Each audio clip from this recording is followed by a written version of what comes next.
gostaria de fazer um elogio. O Souza Guiar só atende visitas. Se eu for aí, serei atendido? Eu tenho uma dúvida. Fala Souza, o podcast do Complexo Souza Guiar. Olá, olá! Sejam todos muito bem-vindos ao primeiro episódio do podcast Fala Souza, o podcast do Complexo Municipal Souza Guiar, criado para abordar temas relacionados à saúde, com várias especialidades e serviços. Eu sou Luciana Castro e, junto com Isabelle Dantas, estaremos todos os meses aqui com convidados para lá de especiais para falar sobre temas importantes relacionados à saúde. Não é, não, Isabelle? Isso aí, Luciana. O Fala Souza é um excelente podcast para quem quer se informar e vai fazer isso da maneira correta, que é ouvir a opinião de um especialista.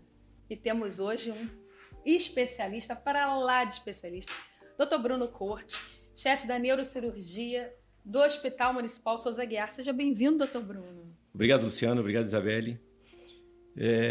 Poder estar aqui, esclarecer as dúvidas referente ao nosso serviço de neurocirurgia do Hospital Souza Guiar. Isabelle, o que acontece na primeira temporada? Conta pra gente aqui. A gente vai ter algumas temporadas e nessa primeira, o que acontece? Na nossa primeira temporada, nós vamos apresentar as maiores especialidades, tá, do Complexo Souza Guiar e também os serviços. Isso é bom. Então a gente está falando de todas as especialidades médicas e também de enfermagem, de assistência social, psicologia, todos os serviços multidisciplinares do complexo. Vamos mostrar o que o complexo tem de melhor. Muito bem. Então seja muito bem-vindo ao primeiro episódio de estreia, Dr. Bruno. Eu acho que a gente tem que começar assim falando sobre aquilo que a gente mais quer ouvir, né? Isabelle, qual é a primeira pergunta que a gente quer fazer para o Dr. Bruno para entender um pouquinho mais dessa especialidade neurocirurgia? Eu queria que ele começasse aqui para a gente apresentando um pouco do serviço de neurocirurgia, tá? Do Souza Guiar, para a gente entender melhor como que funciona, né? Como que é o seu setor. Sim. Bom, o serviço de neurocirurgia do Hospital Souza Guiar é um serviço muito importante, não só para assistência, como historicamente para o Brasil, porque foi o primeiro serviço de neurocirurgia do país, fundado em 1945, por ninguém menos do que o Dr. Paulo Niemeyer. Fazíamos aqui cirurgia geral e não tinha especialidade de neurocirurgia, então ele fundou o serviço de neurocirurgia direcionado a cirurgias apenas das patologias do sistema nervoso central, crânio, coluna e nervos periféricos. Então, fundado pelo Dr. Paulo Niemeyer. Lembrando, né, doutor Bruno, que o Hospital Souza Guiar é um hospital centenário, a gente está falando de 117 anos quase de existência, né, onde o serviço de neurocirurgia é um dos serviços pioneiros ali. Né? Exatamente. Então, a gente tem o peso grande de carregar o serviço da melhor maneira possível, até em homenagem ao Dr. Paulo Niemeyer, que não é fácil você carregar esse peso nas costas. Isso está nos anais da neurocirurgia do Brasil, como a importância do nosso serviço. E a gente tem, além da assistência, a gente tem serviço de residência médica, a gente tem ensino. Somos credenciados pelo MEC, pela SBN, Sociedade Brasileira de Neurocirurgia, e temos 2 residentes por ano num curso de residência médica de 5 anos. Então a gente tem 10 residentes. Então a gente é responsável não só pela assistência aos pacientes, como por ensino também. Nosso setor de neurocirurgia ele é dicotomizado, mas não separado. O que é isso? Nós temos os médicos que atendem na rotina do serviço, ou seja, ficam no andar dando assistência aos residentes, aos pacientes que estão internados, as rotinas, as cirurgias de rotina, a discussão de casos. Temos 5 médicos neurocirurgiões e um neurologista para dar assistência para a gente. E temos o setor de emergência, que são divididos em plantões de 12 horas, 24 horas por dia, 7 dias por semana, 365 dias por ano, ou seja, nossa emergência é aberta todo momento, com 2 ou 3 neurocirurgiões. A gente não tem falha de escala. E o interessante e importante é que as equipes da emergência e da rotina não são equipes distintas, elas se falam, nós temos o WhatsApp. Então o médico que está de plantão, ele não é sozinho, ele está com todo mundo. Então se ele tem uma dúvida, um caso que é para operar ou não é, ele bota no nosso grupo de WhatsApp e todo mundo opina. Então na verdade todo mundo fica de plantão o tempo inteiro.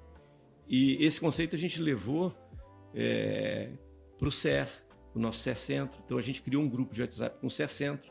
Antigamente o CER Centro removia os pacientes para cá e nos avisava. Às vezes não eram pacientes nossos. A gente tinha que ver primeiro, perdia tempo. Hoje não.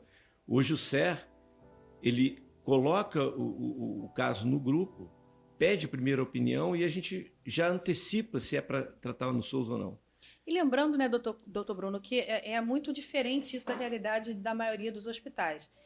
Onde o neurocirurgião, ele não está no hospital. Então, existe um delay ali da hora que o paciente chega, né? Ele passa pela triagem, tem o primeiro atendimento e o especialista é chamado, Sim, né? Então, sim. no trânsito do Rio de Janeiro, né? Imagina o tempo que esse médico demora até se deslocar e chegar no hospital para atender esse paciente.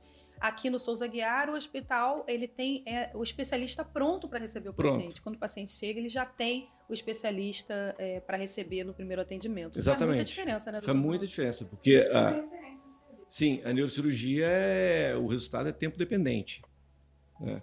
Quanto mais rápido a intervenção cirúrgica, melhor o prognóstico.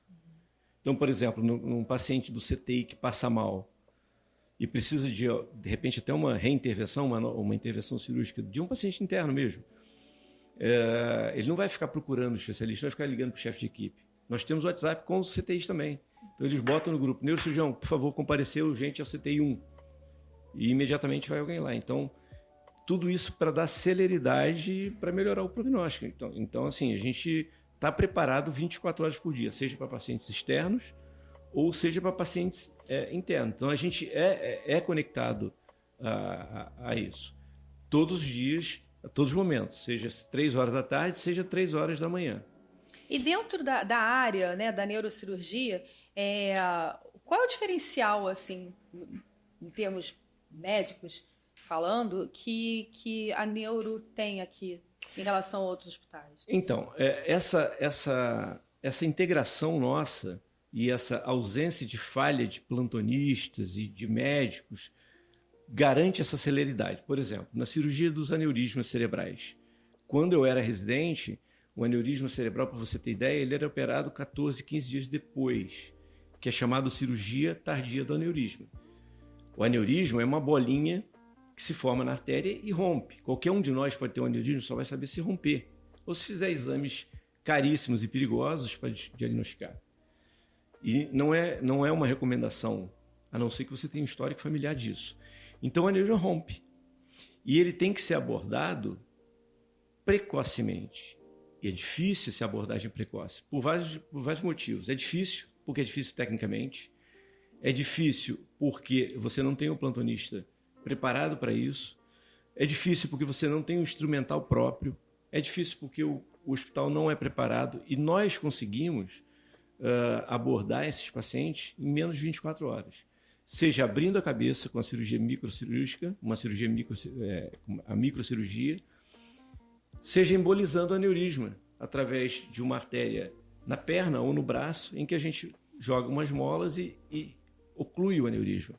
É o caso, por acaso, daquele paciente que é um jornalista que deu um depoimento para a gente? Do Bernardo? Sim, sim. O Bernardo foi embolizado. Então, eu vou pedir, então, para a gente colocar até o VT, porque a gente tem uma fala do Bruno, do Bernardo, esse paciente, sim, logo após, no momento da alta. No momento da alta, que explica bem, ele é muito grato por isso, é bom a gente recordar também. Meu nome é Bruno Cortes, eu sou chefe da neurocirurgia do Hospital Souza Aguiar. E a gente trata aqui muitas patologias complexas, como são os aneurismas cerebrais, que tratamos tanto pela via endocraniana, que é abrindo o crânio, como pela via endovascular, que é obstruindo um aneurisma por dentro de uma artéria. Fazemos isso em tempo agudo, que a gente chama de fase aguda, é uma patologia que traz de vida quando o paciente rompe e chega no hospital, a gente já trata imediatamente, coisa que os outros hospitais dificilmente têm essa característica. Foi o que a gente fez com o Bernardo, que está aqui do meu lado, que foi tratado há 15 dias atrás e está aqui para contar como é que foi o que aconteceu com ele. Como o Dr. Bruno falou, eu entrei aqui no Souza Aguiar no dia 11 de maio, na ruptura de aneurisma. Eu só tenho o que agradecer. Se hoje eu estou saindo daqui, é porque o Souza Aguiar salvou minha vida, que o trabalho desenvolvido na neurocirurgia salvou minha vida, que o SUS salvou minha vida.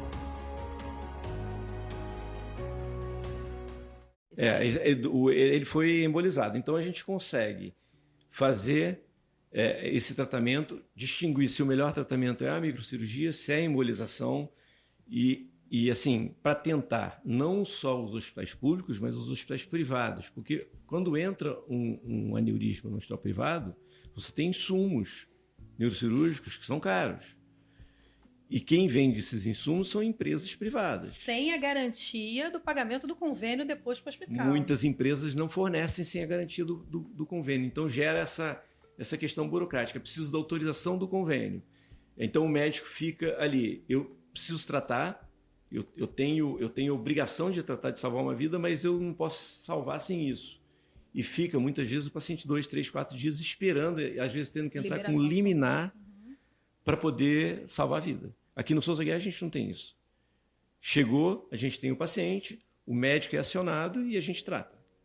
Então a gente não tem a questão burocrática. Que faz muita diferença Muita. Na recuperação do paciente. Total. O resultado é totalmente dependente do tratamento. Porque a partir do momento que você trata, é uma particularidade do aneurisma que quando você trata, ele é rompido por uma hipertensão arterial. O paciente subiu a pressão, ele rompe. Só que existe uma segunda fase do aneurisma, que é o fechamento da artéria, e pode isquemiar. Então você tem que manter a pressão alta. Então depois que você trata, você tem que aumentar a pressão para ele não fazer isquemia. Porque se fizer isquemia, a gente também tem maneiras de tratar. Aqui, através da artéria, dilatando a artéria, fazendo drogas nas artérias. Muitos lugares não tem, inclusive com convênios. Se esse paciente não é tratado precocemente e a pressão continua alta, ele corre duplo risco de re-romper, ou seja, romper novamente o aneurisma, ter uma segunda ruptura, e também de ter o vasoespasmo, que é esse fechamento. Quando a gente oclui, a gente já tratou a ruptura, ele já não vai romper mais. E o vasoespasmo, se tiver esse fechamento, a gente consegue tratar. Então a segurança é toda. Fácil, né, Isabela? Eu faço isso todo dia. Então, mas isso mudou muito quando você aborda o aneurisma de forma precoce. Da época que eu era residente, que a gente operava 14, 15 dias depois. Por que 14 dias? Porque do terceiro ao 14 dias é o vasoespasmo. A gente não operava com vasoespasmo porque a cirurgia é espasmogênica, ou seja, ela aumenta o espasmo. Então, como a gente não tinha questões técnicas, nem de apoio logístico, de operar na fase aguda, a gente operava na fase tardia. Só que o paciente que chegava na fase tardia não eram todos, porque muitos rompiam e morriam no meio desse caminho. Então a gente perdia muito paciente até o 14º dia. Hoje a gente já aboliu isso. Ele é abordado no máximo 24 horas. Então o paciente chega, imediatamente a gente já é avisado, já discute, já faz a angiografia, que é para ver ali onde está o aneurisma, a posição, se é melhor operar ou embolizar, e a gente já trata.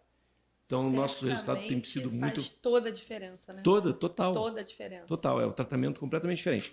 E, como eu falei, o Souza Aguiar, aqui no Rio de Janeiro, não existe hospital preparado para fazer o que a gente faz dessas duas maneiras, ou pela embolização ou pela cirurgia em tempo precoce. Ou seja, o SUS trazendo o que tem de melhor. Não tem dúvida. E muito mais rápido do que a escola de saúde. Então cai o mito aí de que plano de saúde como eu falei, na minha época de residente, de fato, os planos de saúde eram muito melhores. Hoje, se eu precisar de um tratamento neurocirúrgico, eu prefiro ser tratado aqui. Eu também, doutor Bruno. A gente já falou sobre isso algumas vezes. Exatamente. Né? Por vários motivos que eu posso enumerar mais à frente. Mas eu prefiro ser tratado aqui do que na rede privada. Não só na neurocirurgia, né? Sim. Eu falo na neurocirurgia porque é a minha realidade mais próxima, né? Mas imagino que seja assim, porque a gente vê os nossos colegas, os nossos pares. Sem contar que o médico, isso é uma coisa que é óbvia. O médico que está dentro de um hospital como o nosso, mesmo que ele não queira, ele vai ter mais experiência do que um médico da rede privada. Pela quantidade de patologias diferentes que acontecem e pelo N. Próprio número do hospital, pelo N né? de pacientes. Um médico da rede privada tratou 2, 3, 4. Pois é, a gente tratou quantos? 100, 200? E é a realidade, não é invenção.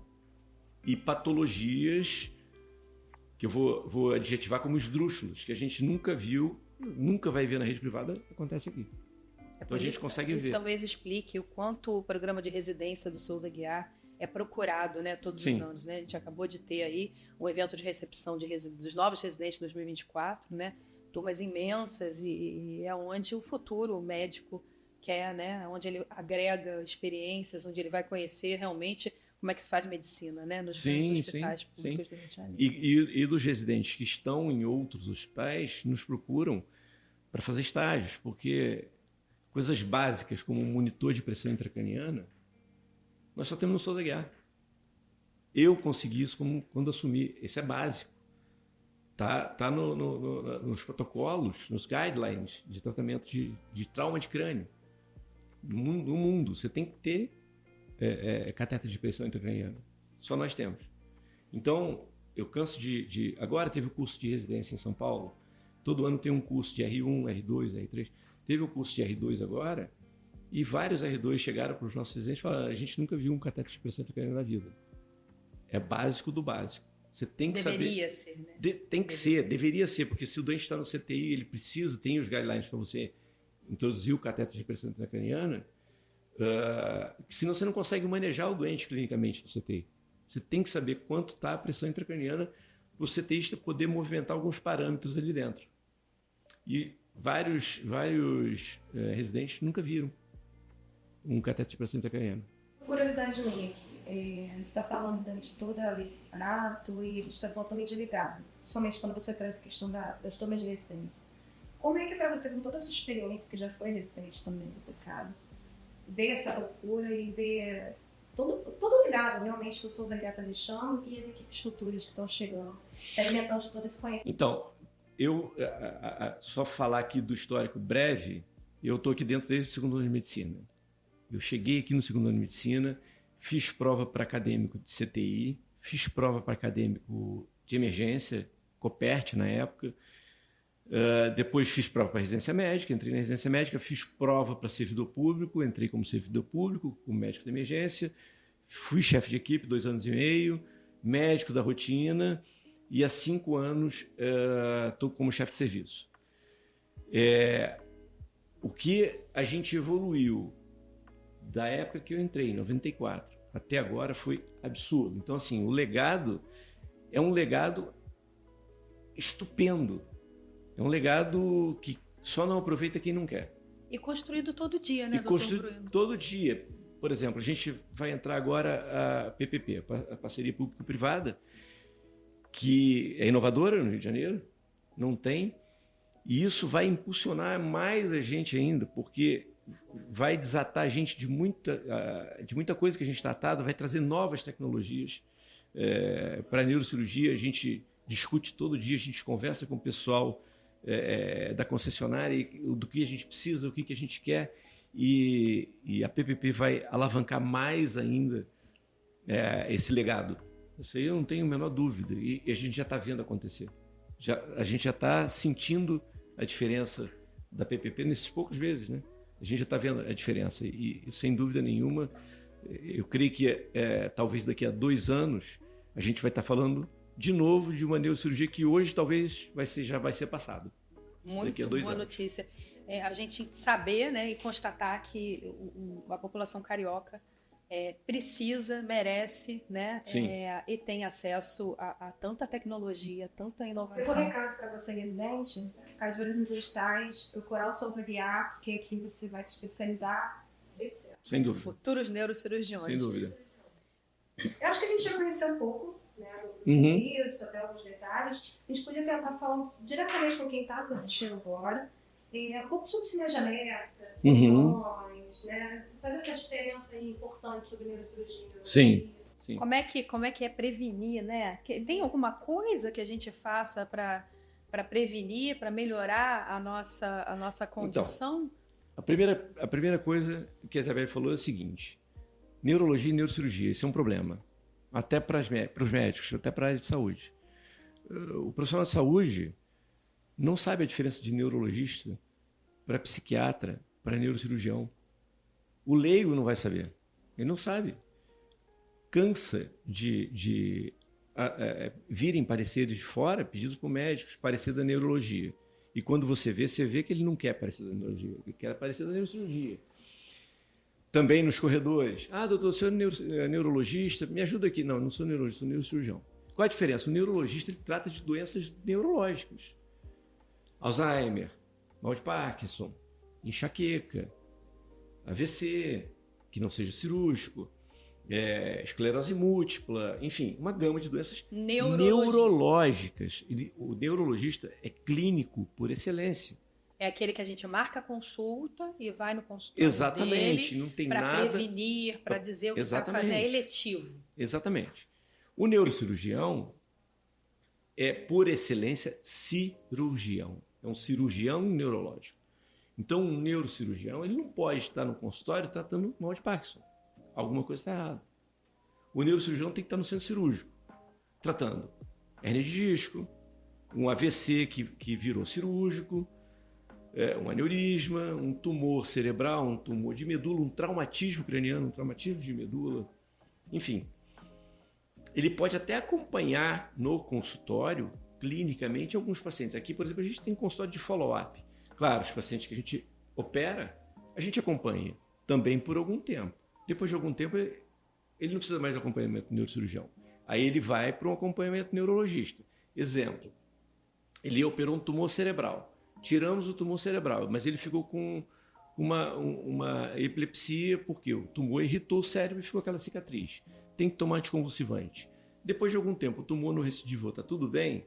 O neurocirurgião vai acompanhar? Não. Tem que ser o neurologista, porque o neurologista é que entende de titulação, de antiepilético, qual é o melhor antiepilético. É o neurocirurgião que vai acompanhar? Não. Tem que ser o neurologista. Então, ele fica um tempo aqui no follow-up, esse tumor está tudo bem? Tá ok. Então, aí ele vai para o neurologista. Daí a importância das clínicas de família, do postinho onde o cidadão é cadastrado. Porque se você tratar bem da sua pressão, você pode não romper o aneurisma, pode até nem formar o aneurisma, você pode não ter uma isquemia cerebral, pode não ter um AVC isquêmico. Se você tem uma cefaleia persistente, você ficar indo de emergência em emergência, bater aqui, você está perdendo tempo. Cefaleia é dor de cabeça. Dor de cabeça. Então, um paciente que tem a dor de cabeça, por exemplo, ao invés de ficar procurando emergências e tratando com dipirona, tramadol, ele tem que procurar assistência básica para aí sim fazer um diagnóstico preciso e tratar de maneira... Tratar ao invés de ir na emergência. Porque é uma característica, né, da população mesmo. Exatamente. Né? É só procurar na hora que Exato, eu tô na você emergência. tem que tratar a base, o que está te causando problema, e não o sintoma. O sintoma você não está tratando, é um paliativo. A doença está aqui, você está tratando paliativo, não pode. Uma coisa que poderia ser um tratamento rápido pode agravar. Exatamente. É isso aí que eu queria chegar. Então pode ser uma enxaqueca que você só vai ter dor. Mas pode ser um tumor que está começando.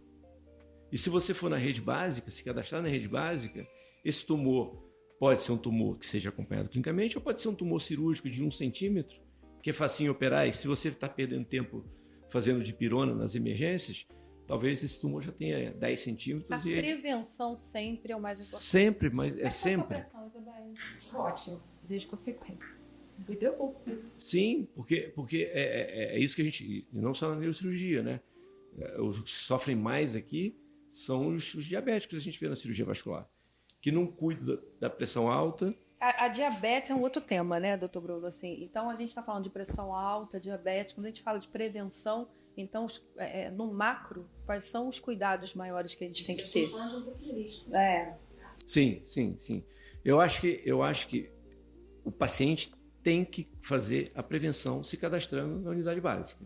Porque lá o médico generalista vai fazer exame de sangue básico, vai ver pressão, vai ver sinais que podem ser sinais que no futuro podem traduzir em sintomas de alguma doença. Então esse acompanhamento é fundamental. Então a prevenção é muito mais fácil com a prevenção é muito mais fácil de tratar do que depois que já está uma doença estabelecida. Exatamente. Tem que ter. É o tal do preventivo. A mulher não faz preventivo. Todo cidadão tem que fazer o preventivo. A verdade é essa. Tem que ser feito um acompanhamento. Porque muitas vezes a gente vê pacientes que chegam aqui já com ruptura de aneurisma, por exemplo, que a gente estava falando de aneurisma, e não sabia que era hipertenso. Se é hipertenso? Não sei. Mas se eu via pressão? Não, nunca vi. uma pessoa aparentemente rígida. A doença muitas vezes não tem cara. E falando em emergência, doutor Bruno, a nossa emergência aqui do Souza Aguiar é uma emergência muito, muito procurada, né? Principalmente em casos, grande parte nos casos para neurocirurgia. Sim, né? sim. Fala um pouquinho sobre essa emergência do Souza Aguiar. Bom, a nossa emergência, como eu falei, é uma emergência aberta o tempo inteiro. O de madrugada para a gente é de dia. E a gente opera qualquer patologia neurocirúrgica. 24 horas por dia. 24 horas por dia. A gente é preparado, como eu falei, a gente é conectado, fica 2 ou 3, depende do dia, não temos falha de escala, fica 2 ou 3 de plantão, mas na verdade não ficam 2 ou 3, fica a equipe inteira. São mais de 20 pessoas, porque no grupo, todos veem o grupo. Então, se um não está vendo, o outro está vendo. Se o outro não está vendo, o outro... sempre tem alguém que vê para discutir os casos. Então, eu acho essa assistência fantástica. Então, assim, não é uma dor de cabeça que vai te trazer para cá para ser operado. Então, geralmente, a gente recebe muito doente de porta aberta, mas a maioria dos pacientes são pacientes diferendados. É um paciente que já fez o diagnóstico e a grande maioria deles são pacientes que não faziam acompanhamento. São pacientes que foram para a unidade básica porque sentiram aí, sim, um sintoma mais grave, mais forte, uma cefaleia que foi aumentando até explodir, e aí quando chega na unidade básica vai ver uma ruptura de aneurisma.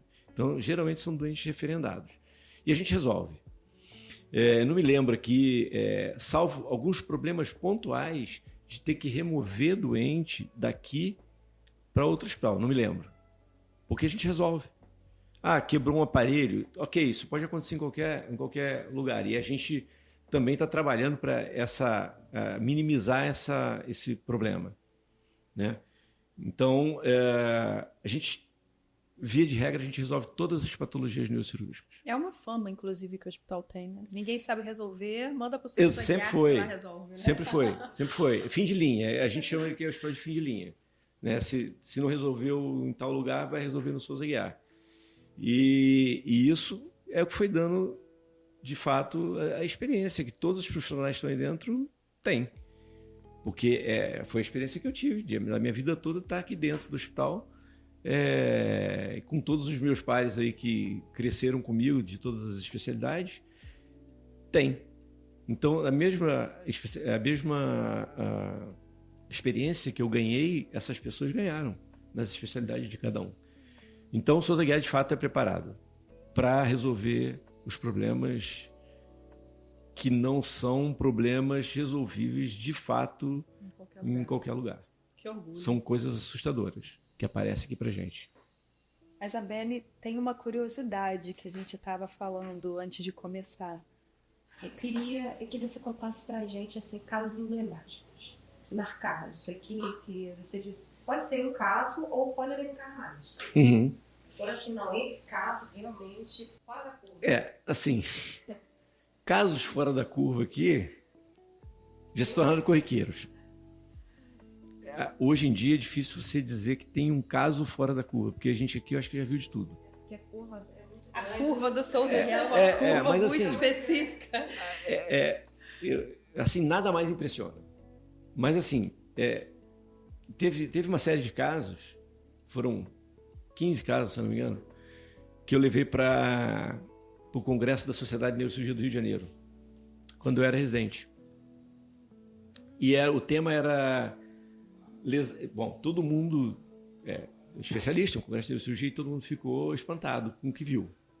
Porque eu levei os slides, era slide na época, né? Lesões penetrantes do sistema nervoso central, que não envolvia projetil de arma de fogo. Eram armas frias, faca, pedra, estilete. E assim, a gente andando, a emergência era no segundo andar, a gente andando, veio um cidadão com uma faca enterrada aqui na região parietal direita, o cabo da faca. Então, assim, o primeiro momento é aquela fantasia de carnaval, né? Aquela Que só fica fácil. E escorrendo sangue. Mas ele andando. Ele entrou andando, com alguém acompanhando. Era no segundo andar, ele pegou o elevador e entrou andando. Aí fomos atrás dele, fomos ver o que houve, É uma faca. A faca, deram uma facada no parietal dele, a faca entrou, a lâmina inteira, e só ficou o cabo de fora. Aquelas facas de churrasco que tem um cabo de madeira. Pode desmaiar, Isabel? Fizemos o raio-x e tava lá a lâmina inteira. Tomografia muito complicada, a gente tentou fazer, porque dá muito artefato, metal dentro do crânio. E o primeiro impulso de alguém que não entende é tirar a faca, é a coisa que você jamais pode fazer em nenhuma região do corpo. Porque aquilo pode estar tamponando algum vaso, alguma artéria, alguma veia. E você espirra e acaba. Morre. Então, esse caso que a gente fez, levamos para o centro cirúrgico, fizemos uma craniotomia ao redor da faca, expusemos todo o cérebro, e aí sim, 3 neurocirurgiões, um cuidando da faca, outro cuidando do cérebro, outro aspirando, e aí vai tirando. Isso de milímetro a milímetro. Vai tirando. Sangrou? Não. Vai tirando. Sangrou? Não. Até tirar a faca toda. Deve ter casos muito emblemáticos. E aí teve assim, nessa série de casos, esse paciente ficou muito bem, não teve lesão nenhuma, não teve. Depois ainda a gente tem que fazer uma arteriografia, porque existe um aneurisma, que não é esse aneurisma que a gente falou, que é aneurisma traumático, aneurisma micótico, que a gente chama, que ele pode dar, porque a lâmina pode perfurar um pedacinho da artéria e fazer um pseudoaneurisma. Então, a gente tem que fazer uma arteriografia, depois daí um mês fazer uma nova arteriografia para ver se não formou esse pseudoaneurisma. Mas esse caso foi tudo bem. O outro foi um presidiário que entrou aqui, trazido pelo presídio, se eu não me engano, e escorrendo sangue pela face, lúcido. E história. Estava dormindo e um outro presidiário pegou essa caneta Bic azul, entrou pelo cantinho do olho, bateu e enterrou a caneta toda dentro do olho dele. Então ele chegou aqui só com essa pontinha azul do lado de fora, no canto do olho. Lúcido, mexendo o olho. Fizemos uma tomografia e a gente viu uma imagem reta, bem no cantinho do crânio. O ar ele fica transparente, então um ar no formato da caneta e uma pontinha, lá, só uma pontinha metálica. Esse aqui acho que de plástico. Só apareceu a esferazinha lá na pontinha. Pois é. Então, a gente foi fazendo o seguinte, a gente não tinha muito o que fazer, porque ele estava dentro do seio cavernoso, que é um envelope dentro do cérebro. Então, se a gente abrir o cérebro, a gente não consegue ver, porque ele é envelopado. Então, ele estava dentro do seio cavernoso, fica todos os nervinhos da visão, fica tudo ali dentro. Então, o que a gente decidiu fazer? A gente pinçou, puxava 1 milímetro, fazia tomografia. Puxava 1 milímetro, fazia tomografia. Ia puxando, e fazendo tomografia de puxadinha em puxadinha. Porque se sangrasse lá na hora, é difícil, a gente não consegue ver, porque ele fica tamponado pelo seio cavernoso. Bom, eu vou largar minha caneta Bic. Matou a sua curiosidade, Isabel? Era o que você queria ouvir. Saiu sem nenhuma lesão. Enxergando, presumo. Sem uma discreta fraqueza de um nervo, um nervo só, que recuperou. Aproveitamos e mandamos um beijo para esses 2 pacientes, né? A gente espera que estejam bem, porque saíram bem do Souza Aguiar, das mãos do Dr. Bruno. Fiquei até meio sem fala com esses casos também. Mas assim, tiveram muitos. Tiveram casos mais graves. Esmeril que o rapaz estava esmerilhando, a pedra do esmeril quebrou, ele chegou com o esmeril cravado em meia face. Esse morreu. Sim, gravíssimo. Ele chegou gravíssimo, porque é uma pedra de esmeril. Ele chegou com a metade da pedra dentro da face, dentro do crânio. Acho que isso explica muito bem a diferença entre a neurocirurgia e a neurologia. Sim. Né? Então, se alguém tinha alguma dúvida sobre essas 2 especialidades, fica claro agora. Isso não tem nada a ver com neurologia. Né, de cada um. Exatamente. A gente está chegando aqui ao final do nosso primeiro episódio, que a gente teve a participação do Dr. Bruno Cortes, que é o chefe de serviço aqui da neurocirurgia do Hospital Municipal Souza Aguiar. Uma conversa muito, muito informativa, né, onde a gente entende um pouquinho sobre a diferença entre neurologia, entre neurocirurgia. A gente conhece um pouquinho da peculiaridade do serviço, conhece um pouquinho sobre a história do serviço de neurocirurgia do Hospital Souza Aguiar, do Centenário Souza Aguiar. E tem alguma mensagem, doutor Bruno, que o doutor queira deixar para as pessoas que nos ouvem? Bom,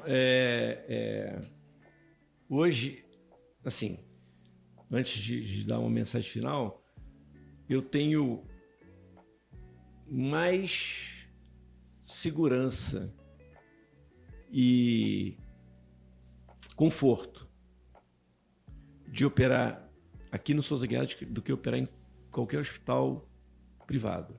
Isso é fala de um médico.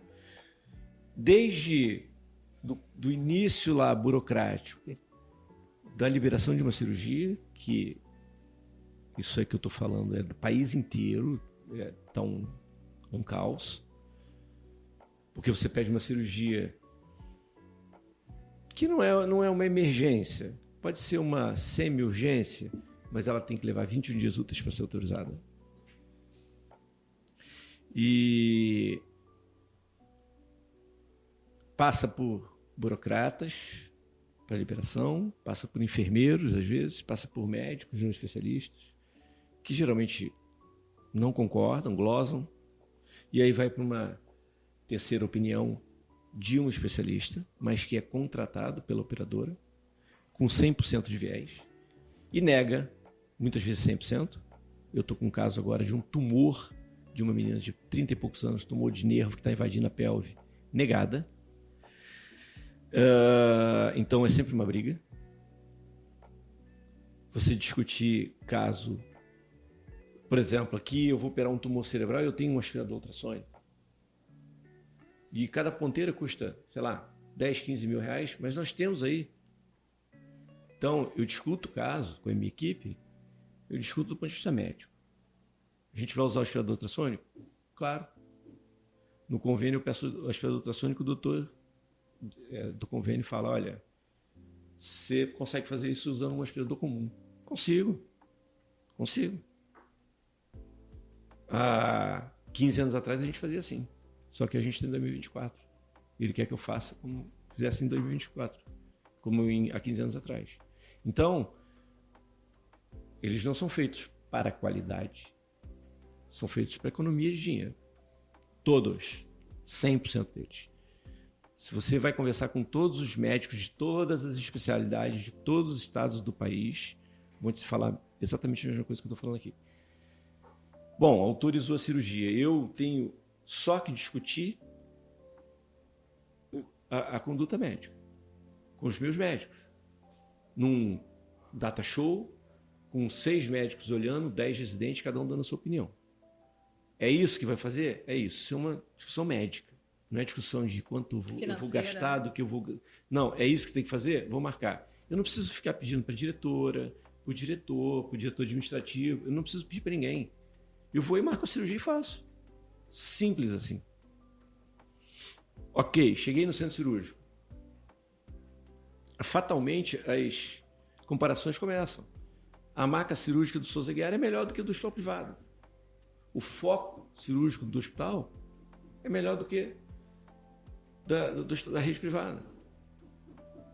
Então, assim, eu começo o conforto a partir do momento que eu indico a cirurgia até o momento da realização da mesma.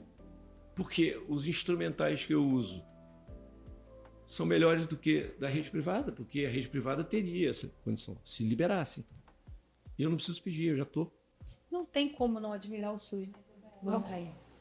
SUS é uma ferramenta. As pessoas não têm essa noção, entendeu? Não tem essa ideia, porque a pessoa fala assim, eu pago um plano de saúde, e quando ela vai usar, ela vê que ela tem que brigar, ela fala, mas como assim eu tenho que brigar? Eu pago um plano de saúde.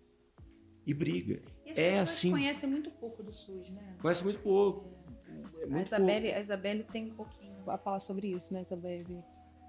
da utilização do que chega para as pessoas sobre o SUS, que quem está na Secretaria de Saúde acaba tendo acesso a dessas informações de como isso funciona e como isso ainda é desconhecido para a população, né? Seguro. A verdade, eu acho que aqui tem uma nota de serviço. Dê a sua nota de serviço, Isabelle, por favor. Vamos lá. O Hospital Municipal Souza Aguiar é uma unidade de urgência e emergência. Então, o que é resolvido aqui? Casos mais graves. Sim. Então, se você ouvir o podcast, tipo, poxa, eu tô falando de cabeça, tem que ficou com alguma coisa que a gente falou aqui hoje, procura a sua unidade de saúde de referência, sua clínica da família ou seu centro municipal de saúde. Vai até lá, conversa com o médico da sua equipe, enfermeira da sua equipe, e se houver a necessidade, né, após a avaliação deles, eles vão te indicar para o serviço especializado, né, consulta com o especialista, e também os exames complementares, tá? Você pode verificar qual é a sua unidade de saúde de referência numa ferramenta chamada Onde Ser Atendido, tá? Uma ferramenta que é desenvolvida pela Secretaria Municipal de Saúde. Então, se você não sabe qual é a sua unidade, não se preocupa, aqui embaixo está o link, você verifica, procura a sua unidade de saúde e dá um pulinho lá e cuide-se. Procure sua unidade, porque eu estou de portas abertas para você. Uma boa nota, Isabelle. Muito obrigada. Então, esse foi o primeiro episódio da primeira temporada do podcast Fala Souza, o podcast do Complexo Municipal Souza Aguiar. E você que não nos segue lá no nosso Instagram, Hospital Municipal Souza Aguiar. Todos esses episódios vão ser mastigadinhos, né, divididos lá para vários rios no Instagram. E a gente vai estar aqui nessa primeira temporada recebendo outros médicos, outras especialidades, outros serviços, psicologia, enfermagem, assistência social, além de várias especialidades do nosso hospital. É um podcast informativo que tem a intenção de trazer para você informação sobre a área de saúde e principalmente sobre o que é feito e realizado aqui há tantos anos nesse hospital centenário, no Hospital Municipal Souza Aguiar e agora no Complexo Souza Aguiar, que envolve o SER Centro e a Maternidade Maria Amélia. Então fica de olho. Obrigada, doutor Bruno. Obrigado a Isabelle, que vai estar comigo aqui sempre. A gente sempre juntinho. A gente já pode dizer que a gente é roxo? Sim? Então tá. Então você se despede, Isabelle. Eu quero dar um beijo, quero agradecer a todos vocês, eu quero que vocês continuem nos acompanhando e podem aguardar que tem coisa muito legal chegando aí. E esse episódio está fechando com chave de ouro, começamos bem. Obrigada. Foi um prazer. Gostaria de fazer um elogio. O Souza Aguiar só atende É hora de visitas. Se eu for aí, serei atendido? Eu tenho uma dúvida. Fala Souza, o podcast do Complexo Souza Aguiar.